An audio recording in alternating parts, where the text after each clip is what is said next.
Toria, I got to talk about how hydration is very important. I learned this recently. Hydration's not just for like running marathons and exercising and that. You need to be hydrated daily. It's daily maintenance, right? So if you're going to the airport or standing on the sidelines of your kid's soccer game in the hot sun, if you're on back-to-back conference calls, it doesn't matter. Right? Proper functional hydration is essential. And Liquid IV is the #1 powered hydration brand in America. Their hydration multiplier is the one product that you're missing in your daily life. Well, maybe not you, Toria. It's true. I actually use Liquid IV. I've used it for probably almost 2 years now. It comes in so many yummy flavors. It's a little powder that you put in the water you're already going to drink. It comes in strawberry, lemonade, grape, lemon lime, pina colada, watermelon, so much more. It makes you feel so much better, so much faster when you need to hydrate. And with just one stick of this stuff, you hydrate real life 2 times faster than water alone. So quit wasting your time with water. It's for losers. It's a loser's game. Plus, you get essential vitamins like B3, B5, B6, B12, vitamin C, 3 times the electrolytes of any leading sport drink, made with quality ingredients, non-GMO, and free from gluten, dairy, soy. Plus, this company, they want equitable access to clean and abundant water for everybody. And to date, Liquid IV has donated over 39 million servings in 50 plus countries around the world. So, Toria, how do we get this stuff? So it's real people, real flavors, real hydration. Get 20% off when you go to liquidiv.com and use your code Mr. Chef Pod at checkout. That's 20% off anything you order when you shop Better Hydration today using promo code Mr. Chef Pod at liquidiv.com. Use it now. The Flushing Girl from Flushing, the nanny named Fran. Oh, Mr. Sheffield. Miss Fine. Hello, everyone. Welcome to the final 4 episodes of Oh, Mr. Sheffield, a podcast about the nanny. Hit sitcom from the 90s starring Fran Drescher. I am Sean DiPasquale here with Toria Sheffield. Yes, and this week we are talking about Season 6, Episode 19, Maggie's Wedding, written by Jane Hamill and directed by Fran Drescher. Oh my goodness. Yes. I didn't know that. I know you didn't, because I didn't either until I saw it. And I was like, oh, neat. Okay. Toria, what is this episode about? This was a weird episode, huh? I know. I literally, my first note in all red is, I have so many questions that we will have to get into. Questions. I have so many questions. Let's break it. Hey, we only got 4 episodes left. So kick off your shoes because we got time. Let's break it down. What happened? We're going to dig in. This is the episode. Hold on. Let me put on my diving mask because I'm jumping in. Sean, no, there are sharks in that water. Ow. Yes. So this is the episode where Maggie gets married. And again, I just wrote what in all caps after, because no, guys, she was not engaged before this episode. Yes, she is, I think, a freshman in college right now. Lots of stuff happened. Okay, let's start at the beginning. We've met this guy before, right? We've definitely met Michael. Michael, thank you. So small of a character that I barely remember his name. But we have met Michael before, because I do remember the Jewish model, right? That triggered for me when she's like, oh, she's marrying a Jewish model. I was like, oh, right. Maggie is dating like a hot fashion model guy who's also a Jewish guy. And I remember Fran being very excited about that. That was this season, right? Oh, yes, it was a season. Okay. You're like, God, it's like, can I just say, this is so funny to me. This is like when I try to talk to Kyle about like my friends and their like relationships, or like, it's like truly like, I'm like, yeah, because, she's always been very, very unsure about blah, blah, blah ever since blah, blah. And he's like, wait, who is that? Like, you're not absorbing the like interrelational facts of these people. That's like me with everything. Yeah, that's like me with everything. it's just, I mean, I know, hey, it just feels very stereotypically male to me. That you're like, who is this guy? Like, what was it this season? I'm like, yes, of course. Don't you remember he has his own apartment? And but okay. No, but what I'm trying to say though is we met this guy one time and then we never heard from him again. And like, to be fair, we've barely seen Maggie, I feel like. Yes. I mean, I actually think if this had been Yetta's wedding and they had somehow gotten Ray Charles back, but I mean, that probably would have been like logistically impossible to just like keep grabbing Ray Charles whenever you need him. Yes. But there was more also, I don't know, Yetta's letters, Yetta's wedding, so close after Yetta's letters, it feels like too much Yetta. You know what I mean? Hey, impossible. Impossible. It felt terrible as I said it. Well, I think for me it was just more like if it had been like Maggie's engagement, okay, but Maggie's wedding, but we'll get into it. All right. Okay. So basically, we start off with Fran and Val in the kitchen. Yes. Fran is very pregnant now, by the way. Yes, like looks like she could, the most pregnant, and she and Val are like having breakfast, and Fran totally. Hey, Toria, are you on the wrong internet? No, I'm not. I totally am on the right one. Can you hear me? No, you're breaking up. You sound like a robot. I do? Hello? Yeah. Oh no. I don't know why. You sound like a robot. It's very funny. My robot friend, Toria. All right. God damn it. Oh, wait. Talk now? Hello. All right. That cleared up. Okay. I don't know. Maybe you just had like a weird thing. All right. What if you find out I was a robot and that was a glitch? And I'm like, I don't know why that happened. You were like, you had like your stomach open and were like fixing wires as I was talking. I'm like, but I'm definitely not a robot. Okay. But so then, so Fran finally spills the beans to Val that Niles and Cece are having an affair. Like she's like, I have a secret I'm not supposed to tell anybody, but I need to tell you. And she also reveals that Niles had to go to the airport to go to a family reunion, and Cece is driving him in the limo, or like went with him in the limo. And as she says that, the kitchen door opens. Cece, it swings open, and Cece appears. Her hair is a complete mess. Her clothes are completely disheveled because she just got back from the airport. And she's like, Fran, tell Maxwell that the privacy window in the limo is cracked. It looks to me like someone's heel went through it, maybe. And then she literally limps away. Like, damn, they be boning. Okay. Yo, season sex does not disappoint. They really figured out a way to mention someone having sex in almost every single episode of this season. It's truly remarkable. Yeah. And I don't enjoy thinking about Niles having sex. That's something that I realized this episode. And I also wondered where Daniel Davies but it doesn't. was. Cece having sex doesn't bother you. It's just Niles. Yeah, I would say so. To me, Niles, like as much as we've had this arc with him this season, he sort of feels asexual. But again, like had they made him like a gay character, if this had been like a more had they been able to, and it wasn't like the 90s, I also could have seen that. He's just, but interesting. But also, I wonder where Daniel Davies was this week. That's another question I had. Right. Giving birth.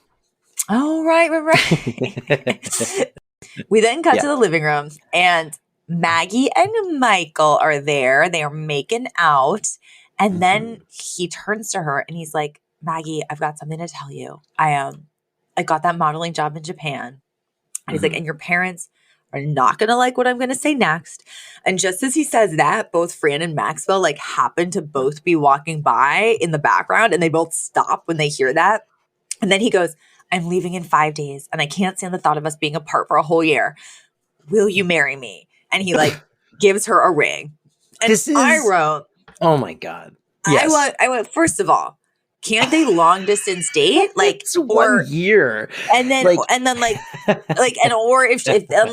couldn't they just be engaged for that year? Maybe if worse came to worse, she could like take a year off, but they don't get married. Like, why is this the solution? How strong could this relationship be if he's like, I can't leave you for 1 year without imagining this whole relationship falling apart. So you have to come with me to Japan and marry me. And frankly, why couldn't she just go to Japan as his fiance? Why do they have to get married in 5 days before they go to Japan? None of it makes any sense. And also like zero discussion on what this means for her studies. Like she's at Columbia University. I'm just No, and it's great because this is clearly like a very 90s. I mean, it's clearly the 90s because like, yeah, she has no like, she doesn't go like, but I'm in school and I'm studying and I need to have like an education and a life and a job and I have interests. She's just like, oh, of course I'll marry you and move to Japan and be your wife. Do you know what this also reminds me of? You probably didn't see My Best Friend's Wedding, right? With Julia Roberts. I saw that movie. What do you mean? Everybody saw that movie. So I say a little prayer for you. But you know what? A detail that I always forget until it's like on TV again is that the guy, whoever he is, I forget his name. He gets engaged to Cameron Diaz, who is leaving. She's a junior at Brown and she is dropping out to marry him. And that's just like a little footnote detail. Wow. And like when I watch that, I'm like, right? You go like, whoa, she's dropping out of Brown? Like my mind, I'm like, steam comes out of my brain where I'm like, how is this not a bigger, that should be the very That's the movie. That's the plot. That's the plot of the movie. Like the movie isn't anything else other than, oh my God, this girl's going to drop out of school to marry this dude. 1 year to go. Oh my God. 1 all year the money left. wasted. That's crazy. Okay. So he proposes after all, and Fran jumps in and she's instantly like, yes. And Mr. Sheffield jumps in and he's like, no. And this is one of the first times where I was with, one of the first times where I was like, I'm 100% agree with Maxwell here. Dude, me too. 100%. Okay. Yeah. And then there's like this whole sequence where Mr. Sheffield's just like, no, it's not happening. You're not getting engaged. And while he's saying that, literally like Sylvia walks in and Fran's like, Ma, Maggie's engaged. And like other people, Val walks in and everyone's sort of just like, oh my God. Okay, the ring is beautiful. Oh, we need to get you a dress. And like all the women have sort of descended and are just like completely ignoring Maxwell's protest and are just like, okay, they're grabbing their coats. They're already heading out to this or that. And then we cut to Val's car. And Val is driving. This was hilarious, actually. This is first of all, Val's car is amazing. It's so funny. Like literally, like Fran's like, oh, can someone roll the window down? And Maxwell tries, and Val's like, and then the thing that you use to like the lever pops off, and Val's like, oh yeah, that's not gonna work. And then Fran's like, oh, I'm a little hungry, and then Val hands the window lever back to Maxwell. And he goes, I thought this doesn't work. And she goes, not for the window, but it's perfect for prying open the glove compartment. There's some Captain Crunch in there. So then he does that. And then he's like, there's not a box of Captain Crunch in here. And she goes, oh, no box. It's loose. Like, it's just, that was the highlight of the episode for me. But while they're all in the car, it's like, Sylvia and Fran are talking about like what, they're going to have at the wedding. Like, oh, she's like, oh, I want a little Cupid peeing champagne and I want this and that. And Maxwell's still going like, no, this is not happening. And he's like, there's absolutely no way. We then literally cut to the dress shop and Maggie is trying on dresses. So it's like the joke is just that like, they're going to go through with this regardless, right? And she's not waiting for his approval. And at the bridal shop, which is supposed to be, I think, the same bridal shop that we sort of started the whole series out with, where Fran got booted. It's so funny. Maggie is trying on these dresses, and then Val looks at Fran and she goes, isn't it crazy? Remember when you brought Maggie here all those years ago? You were just the nanny and I was working here behind the counter. Now you're married, you have a family, and I work at a donut shop 6 blocks closer to the subway. And she's like, when you wish upon a star. It was so funny. I loved it. Everything. That was to me like a highlight. And they also earlier they bring up Melissa Rivers' wedding dress, which I thought was like such a quintessential 90s reference. Like, because like Joan Rivers was, Joan Rivers was a comedian, a very funny lady, queen of comedy, as it were. And then eventually she got older and then she started becoming like a fashion comedy commentator on E. And kind then of like a roast, like a fashion roaster. Like very like mean comedy. they would send her to the red carpet and she would be like, you know, kind of like busting everybody's balls about what they're wearing. And then that led into her getting her own kind of show on E. And then she brought her daughter, Melissa, in, and Joan and Melissa would kind of like, Melissa was like younger and nicer, and Joan was Joan. And then the world became briefly obsessed with Melissa Rivers for some reason. It felt very manufactured even at the time. We get a very like specific Melissa Rivers wedding dress reference here, which feels lost to the sands of time.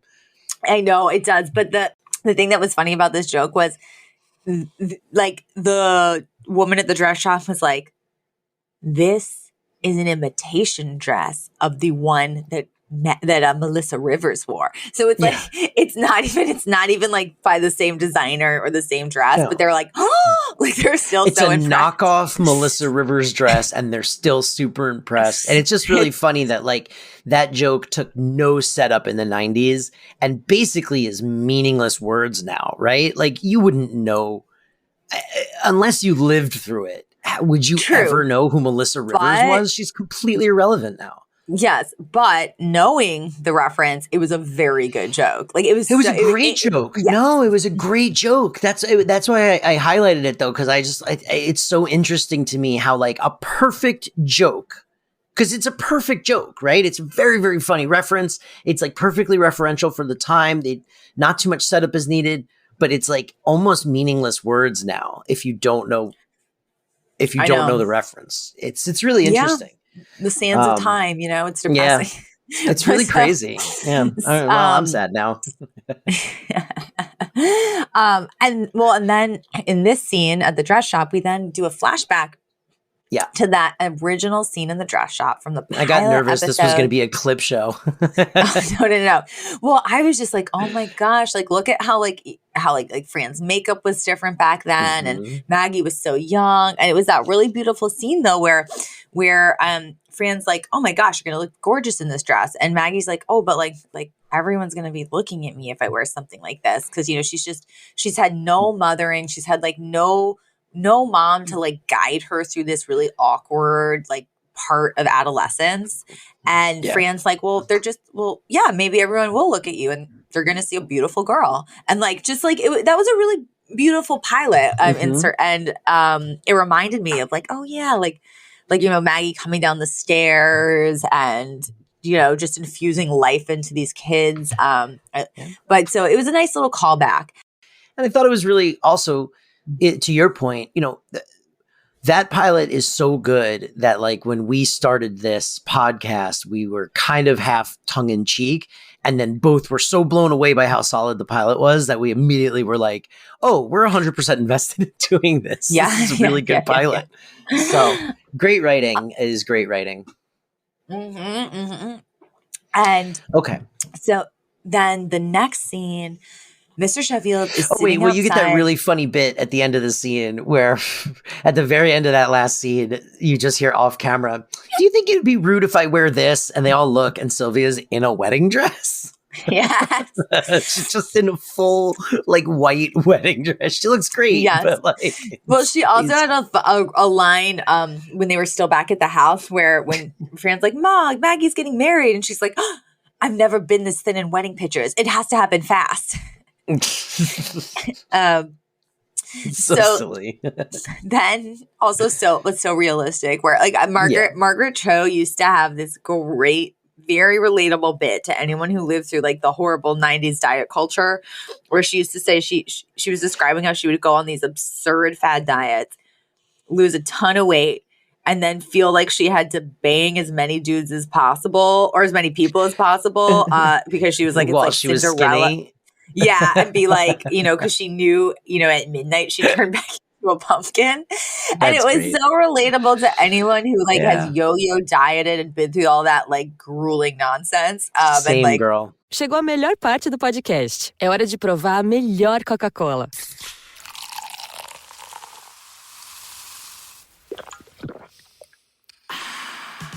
A Coca-Cola sem açúcar. O sabor irresistível da Coca-Cola, sem açúcar e igualmente refrescante. Coca-Cola sem açúcar. A melhor escolha. Next scene, we cut back to the mansion, and Mr. Sheffield, he's like sitting outside, like literally like sulking, like kind of his head in his hands. Mhm. And, first Fran checks in on him and is like, honey, if you just stop yelling and actually listen to Maggie, I think you'll realize that, like she's following her heart and this isn't bad. And then he's like, but if I talk to her, I'm just going to, look into those eyes and I'm not going to be able to refuse her. And Fran's like, that's what we're counting on. Honey, come on over here. Then she like ushers Maggie over. And then Maggie sits down next to him. And she's basically like, she goes, she's like, Daddy, I don't also, God, girls over 11 saying daddy always freaks me out. But so I agree. She's like, Daddy, I don't think you understand how Michael and I really feel about each other. And, like, why wait when you know? And then she kind of tries to break it down into like language he'll understand. She's like, it's like when you read a script and you just know it's going to be a hit. And she's like, well, except when you pass on cats. But she's like, Michael is my cats. And please, like, don't make me pass on this one. And again, I wrote, you don't have to pass. You just wait a year. And I go, if you guys are really so good together, you should definitely be able to make it through a year. Which should have been Maxwell's line there, right? It should have been, honey, I get it. And I like him. And he's a great guy. And he's successful at a young age. And it's all great. Like, you only have to wait like a year. Like, so make this work, figure it out. I'm a rich man. I'll pay for flights. You can fly back and forth and visit him. And, I'll help you make this work, but I don't want you to do something that you're going to regret and shoot yourself in the foot because school is important. That's it. Yeah.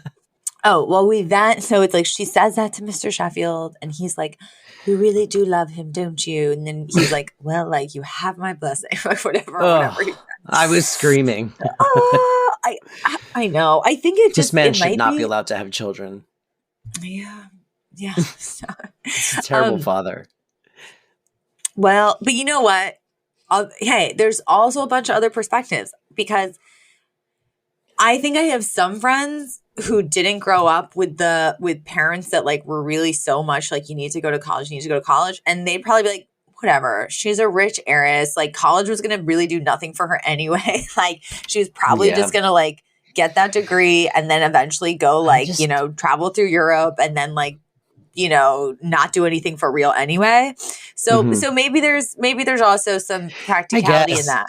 I'm really glad. I don't even have to ask to know what Elizabeth's opinion on this would be. We both value like education immensely, even though I didn't go to college. We really value it. And I think that when it came to like our children, this wouldn't even be a question for us. I don't think. I think it's like, obviously we would say what I just said, Maxwell should have said, and encourage our child to just like do both. Like you should have your education and be able to support yourself on your own without being married to somebody for that support, and without depending on daddy's money too, for that matter. Yeah, that's true. It is true. Yeah. Okay, so then we have the crazy Yetta interaction. Yes. So we got to the actual wedding day 5 days later. Yetta sees Cece and she pulls her aside and goes, thank you so much for inviting me to your wedding. She clearly thinks Cece is Maggie, which makes a lot of sense. And then she goes, also, did you hear about Miss Babcock and the male maid? Referring to Niles as the male maid. As a male maid. I know. Made me laugh so I wrote it down and I underlined it. It's so funny. It's so funny. And then it's like, he kind of is a male maid, so I don't know why it's so funny. But so then Cece's like, what do you mean? And she's like, apparently she's doing the horizontal. Apparently, Franny and her husband walked in on them doing the horizontal horror. and then Cece's like, where? The kitchen, the closet, the limo, Walmart? Meaning they have been having sex all over that dang town in that house. And then Yetta's like, I don't know. And she's like, but if they're looking for new places, I recommend the aluminum sheds at Home Depot. So gross. What? So funny. And then, but this also causes Stacey to like quickly dial Niles on the phone. She's like, Niles, they know. And she's like, I don't know how, but we need to go to Home Depot when you're back. And then this next part sends this episode off into a whole new direction, which I'm like, is this the A plot? Is it the B plot? Don't even know, because Michael arrives for his own wedding. And he starts talking to Fran and Maxwell, and Fran's sort of like going over like the seating charts, or not the charts, but those little what are those things called where it says like the names and the table seating number, like seating cards. It's like they're called seating cards. I know this because I made them all for my wedding. No, I was just about this. I was going to be like, Sean will know what they're called. I personally made them. We printed them. I designed them. That's what happens when you're broke. So then, so Fran's like, oh, you've got someone on your set named James Brolin, and Michael's like, oh yeah, my cousin, and she goes, oh my goodness, and he's married to a Barbra. Oh, they must have so much fun with that. And then he's kind of like, well, kind of, and then it Fran just thinks it's coincidence, and then she realizes that it's the James Brolin, and that the Barbra is Barbra Streisand, and that Michael's cousin is married to Barbra Streisand, and that they are going to be at the wedding imminently. Yes. Fran gets so excited. And this was some very funny performances on Fran Drescher's part for like the remainder of this episode. She gets so excited that she starts going into labor. And she's like, Max, like Barbra Streisand is going to be at this house. And I'm going to be related to a Streisand. And she's like, I think. And he's like, what do you think? And she's like, I think I'm going into labor. And then he literally starts to try to drag her out of the house. She is clawing like at the door frame. She does not want to go. She's like, no, I'll have them here. It'll be fine. She's like, will not go. But he gets her to the next thing we get to her in a hospital bed. And the doctor's telling her that it's like a false alarm. They were just sort of like phantom contractions, but he does want her to stay overnight. Fran is distraught. She wants to get back to the house ASAP. And Maxwell actually gets off the phone. He's just been like talking to actually Yetta, who's incredibly confused, but other people at the house. And he's like, okay, darling, it's been decided. Like they'll just have the reception now, and we're going to bump the ceremony for tomorrow so you can be there. And she's like, no, I need to get there. And then he kind of like calms her down. And is like, that like, for your own good, you should stay here. And she's like, okay, you're right. And she's like, you're such a good husband. You take such good care of me. And then she's like, she's just so manipulative and she's like, you must be so hungry. Have you even eaten today? You've been worrying about me. And he's like, I guess I'm a little hungry. He's like, how about I go pick us up some dinner? And she's like, oh, you're the best. The second he's out of the room, she flings off the blankets, like throws on her shoes and coat, and runs out. And she's just like, she's like, he's wonderful. She's like, but I'm a person who needs people, which is a Barbra Streisand reference. It is. And she gets back to the house. She flings open the door. The house is completely empty. And she's like, Barbara? And then the phone rings, and she picks it up, and it's Max. And he's like, you're going to be really mad at yourself. And she's like, because I arranged a surprise for you here. We cut back to the hospital room. The entire wedding party is there, including Barbara, played by a Barbra Streisand impersonator, who's lip syncing pretty badly. They did a very it was a very specifically unsynced job. It was pretty bad. And I looked it up. So I was like, is this like a Barbra Streisand like impersonator professionally? I don't know. Her name is Lauren Michaels, and she literally only has one other minor credit to her name. So I wonder where they found her. I don't know, but not a great lip sync job. Yeah, listen, you do what you do. It's okay. Yeah, I mean, at least just a footnote. I'm just being. It was very cute, though. I mean, it came out of left field a little bit, but I thought it was like a cute little comedic, kind of French farce. She runs there and they go there. I thought that was cute. Yes, and then we cut to the next day. We're at the ceremony, which had got postponed, and Maggie and Michael are getting married. Though, again, Barbra and James Brolin like couldn't be here for this. They could only be there for the day before. And then it gets revealed during the ceremony that Barbra Streisand had sung even more songs the day before when she was at the house. And Fran, like the look on Fran's face, like she's clearly like so upset by this. And as they, process out after the ceremony, Fran just goes, I'm so glad I'm pregnant. And then Maxwell's like, why, darling? And she goes, it's the only thing stopping me from killing myself. And then that's her only comment. And then It's so good. It's the end of the episode. She says it. It's so funny the way she says it. Oh, she it's just so goes, I'm funny. so glad I'm pregnant. It's so freaking good. And then the bun is just a blooper between Fran and Val where they can't get their lines right in the kitchen. It's just very cute. And that was the episode. It was like the episode's Maggie gets married and Fran doesn't get to meet Barbra Streisand. I know.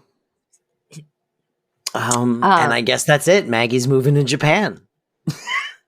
Maggie, yeah, I'm just, what is happening?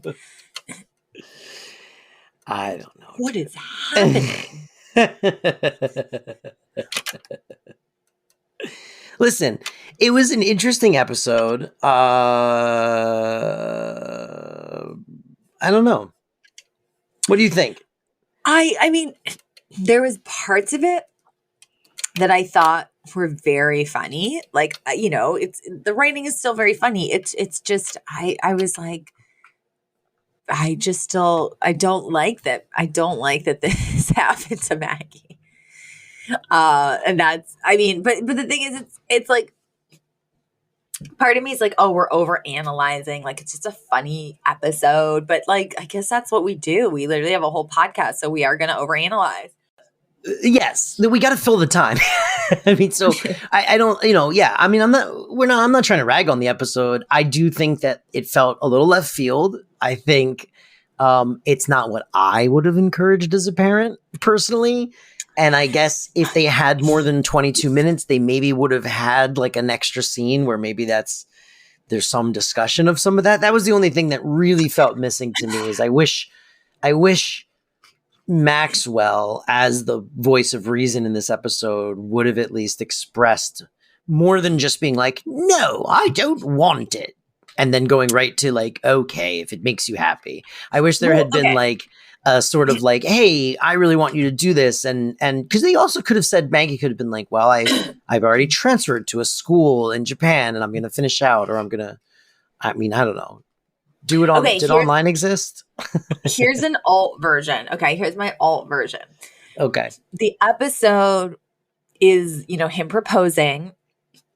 And then it is the conflict between Maggie and Mr. Sheffield. And, sort of similarly to, I forget which episode it was where, I think it was that the episode where Maggie didn't want to go to college and she wanted to follow that woman to Paris. And then in the end, Fran was like, I don't want you to do something you're going to regret. And she ended up making the smarter decision, right? Okay, so it would kind of parallel that, but it's she wants to do this, blah, blah, blah. And then at the end of the episode, she is you're right. Michael and I have just decided to be engaged, or maybe he gave me a promise ring and and I'm going to finish school. And then Michael says something yeah, it's too bad because, had we gotten married before I left, we would have been able to have my cousin Barbra Streisand and James Brolin here. And then Fran would have been like, what? And that would have been the end of the episode. Yeah, you still would have gotten joke, that right? joke. Yeah, you would have gotten the joke of her being like, oh, they didn't get married and I didn't get to meet Barbara. Right. But you don't, yeah, I like that. All right, well, listen. Hire us for the reboot. We're available. Our podcast is going to be ending soon, so we're going to have so much free time. We've got to get into some segments, Toria. We got it. Mm-hmm. We've got to. So, you ready for segments? Yeah, hit me. And now, segments.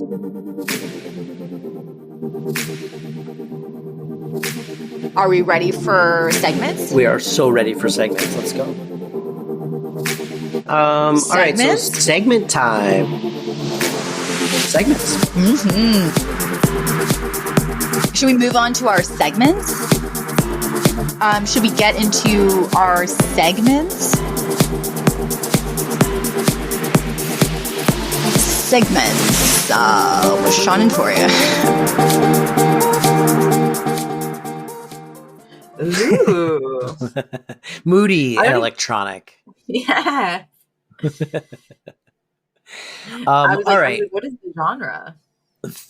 That's like electronic music, I guess. I don't know. Listen, I had to make so many of these. We're scraping the bottom of the barrel. So, okay, favorite lines and moments. I love that last line. It's the only thing stopping me from killing myself. Yep. I loved Yetta referring to going. Have you heard about Miss Babcock and the male maid? The male maid. Yep. I liked Fran being on the phone with Niles and being like, "Yes, it's a beautiful wedding. Yes, yes, everyone's using coasters." Yes. I like that was a major concern of his. Is I can hear Niles in my head go, "Well, is everybody using coasters?" I know. Like, yes, Niles. They're all using coasters. Oh, good. Yes. I loved everything that took place in Val's car. Yes. Mr. Sheffield saying to the son-in-law, "Oh, yes, I've always dreamed of my daughter marrying an underpants model." Yes. I already said this, but I love the line where Val like dreamily is like, "When you wish upon a star," when she's like, "You're married with kids and we're going to donut shop 6 blocks closer to the subway." Yeah. Yeah. That was also, it for me.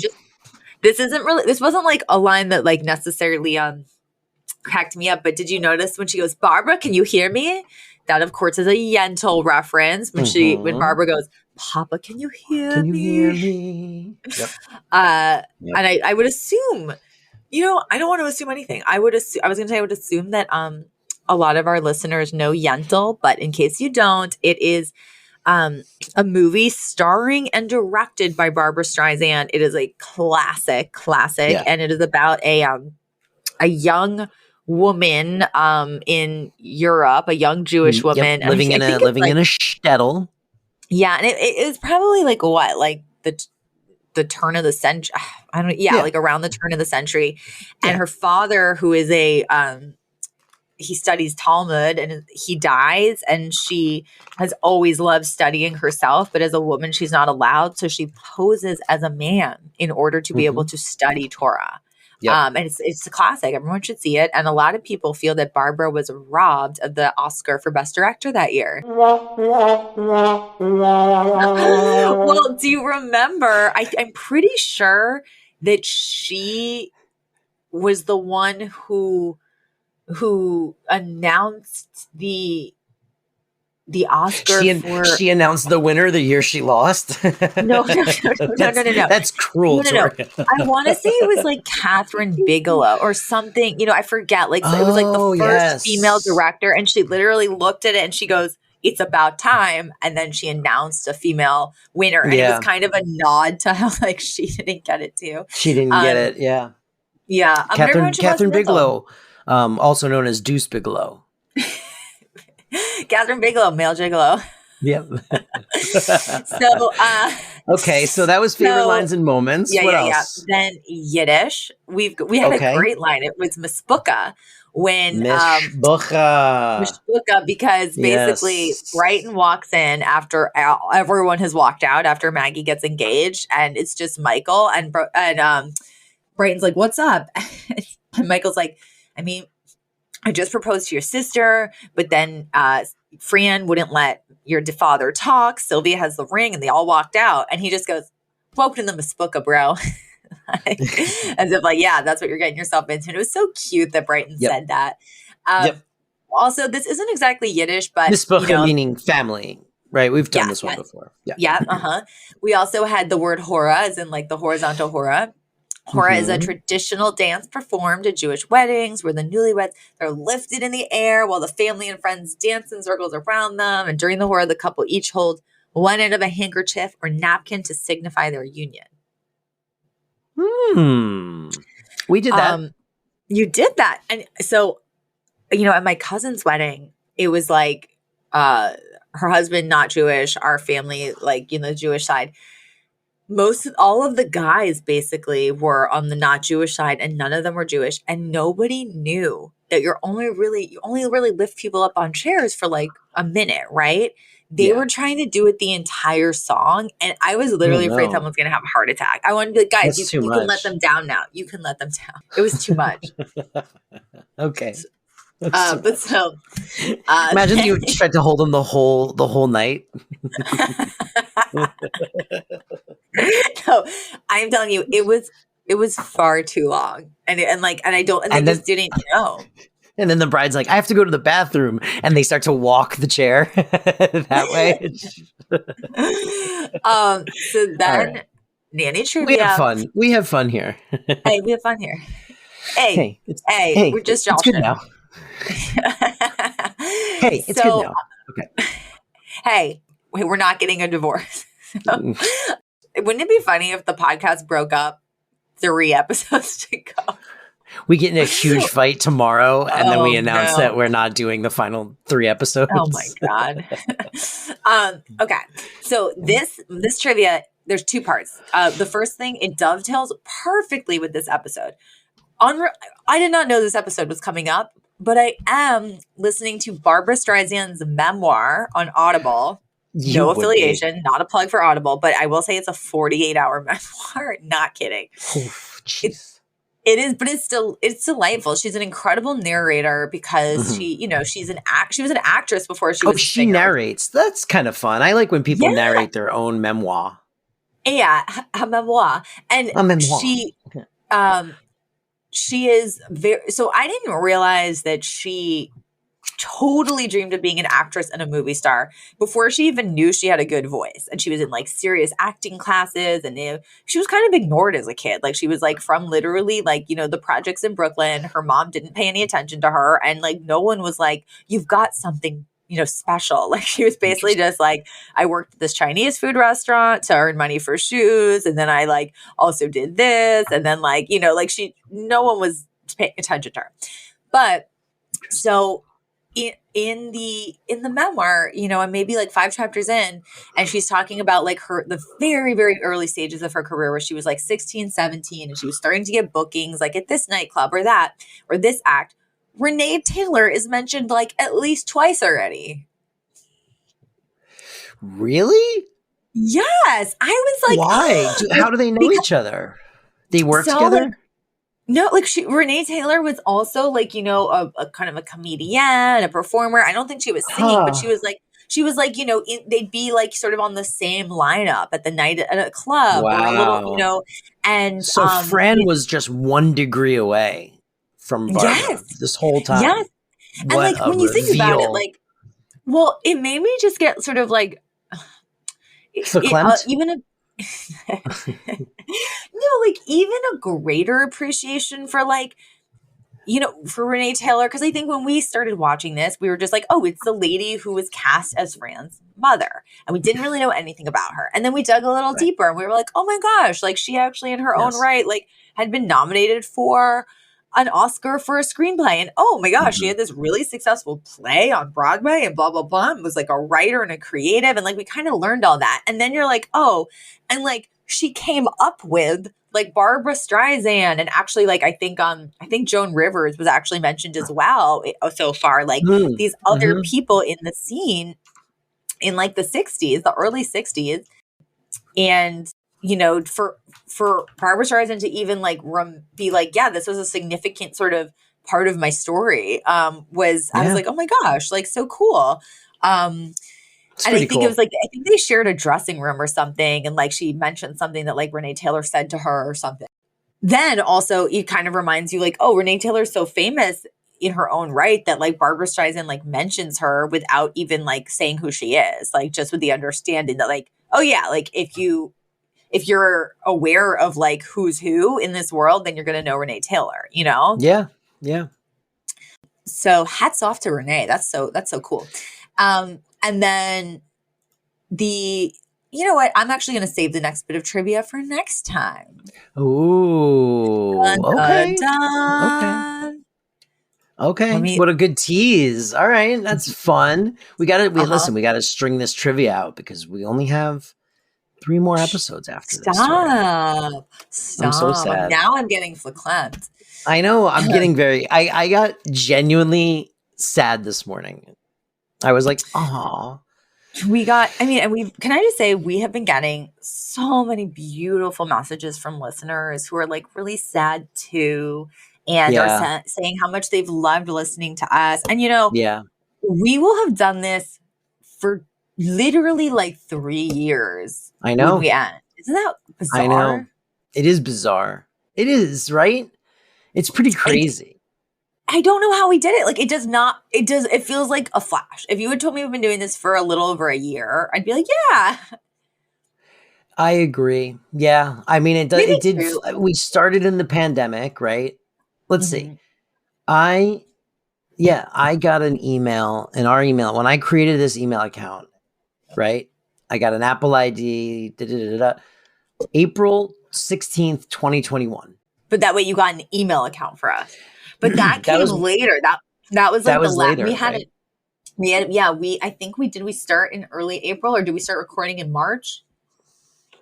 Yeah, we started in March because I also this is when I signed up for Spotify for podcasters. This was all on April 16th. So we must have recorded an episode and then I created everything on April 16th.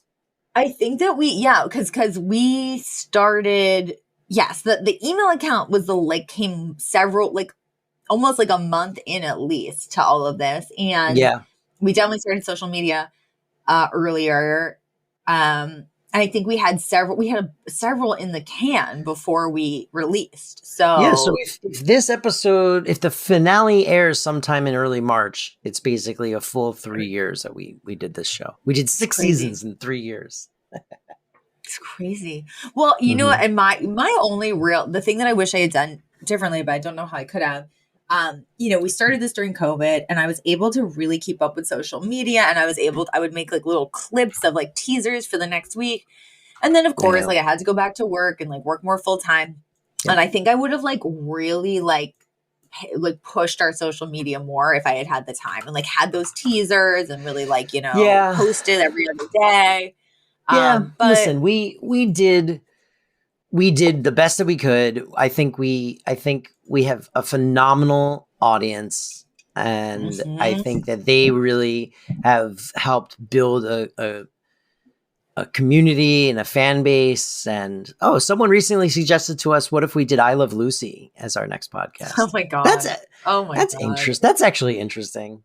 I don't know that there's any podcasts that deep dive into those kinds of old shows, you know? I think we already talked about this in the last 3 years, and we said it would be called I Love Lucy. Yeah. Oh yeah, you're right. Yeah. I Love Lucy. I mean, honestly, it's not a bad, that one is of all of them, of all of the sitcoms so far, that's the one where I go you know what? That would be actually interesting to me to dive into that whole era of TV, which I think is probably very well looked over at this point, but it would be really interesting to go watch all of the Lucys in order. It would be kind of cool. Oh yeah. And the trivia behind that would be fascinating too, because there's so much behind the scenes about what Lucille Ball and Desi Arnaz's business partners were doing, their marriage, famously, I think Desi Arnaz was basically the first person to be we're going to record this so that we can have reruns. He was a visionary in that way. And things just used to air live, and then it was goodbye forever. 6 seasons. We never saw that episode ever again. Let's see. They did 6 seasons, 100 and what does it say? 180 episodes. And how many of there were the nanny? Over 6 22 seasons. times 6. I think we do this math every. There's less nanny episodes because I Love Lucy's first 3 seasons had over 30 episodes each. So there's definitely less nannies, but God, people worked like dogs. 30 episodes. Jesus. Season 1 had 35 episodes, dude. And you know, everyone was drunk and on uppers that whole time, like just because of the era. You know, they were smoking cigs and they were just. Oh yeah, this would be fun, man. All right. Well, listen. Is that it? Oh, we didn't do the friend of the CC. Friend of the CC. Let's do the friend of the CC. We do love our fans, and I Love Lucy is not a terrible suggestion. No, it's a great suggestion. Yeah. It's just if we have the fortitude. So then a friend of the CC, I wrote, I'm no one. I would not have supported this or even been the slightest bit convinced it was a good idea. And so at first I was the Mr. Sheffield, but I would have taken this disappointment to my grave if I was him.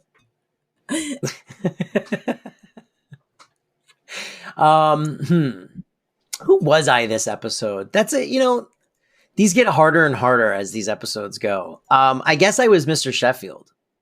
Yeah. I mean, until he gave in so quickly. Till he completely caved. But yeah, I guess I was Mr. Sheffield because I would have, this would have been probably one of the few hard lines I would have as a parent. It's like, I don't think it's okay to get married in 5 days and run to Japan. All of it is bad. I think, yes, it's like, here's the thing.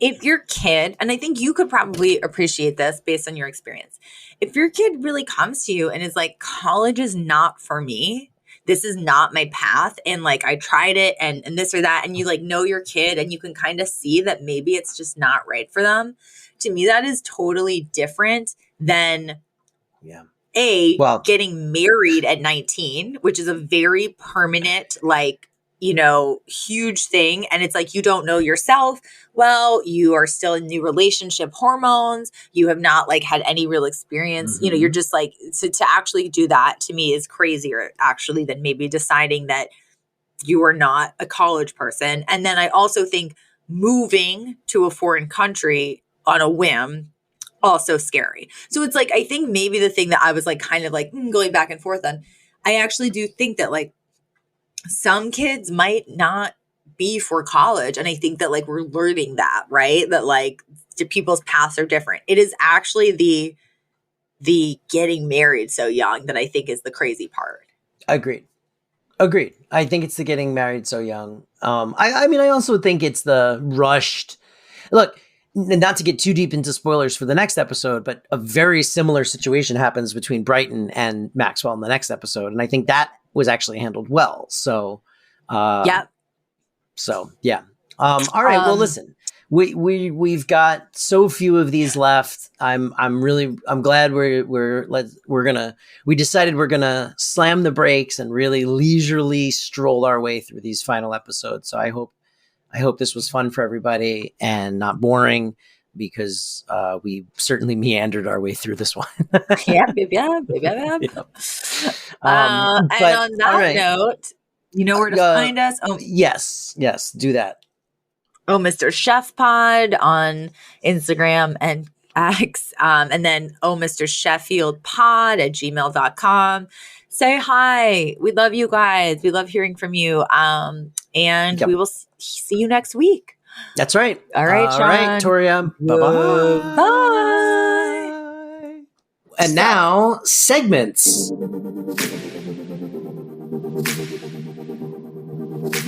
Are we ready for segments? We are so ready for segments. Let's go.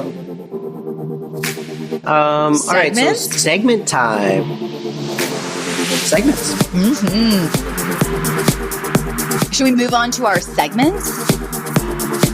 Should we get into our segments? Segments with Sean and Toria.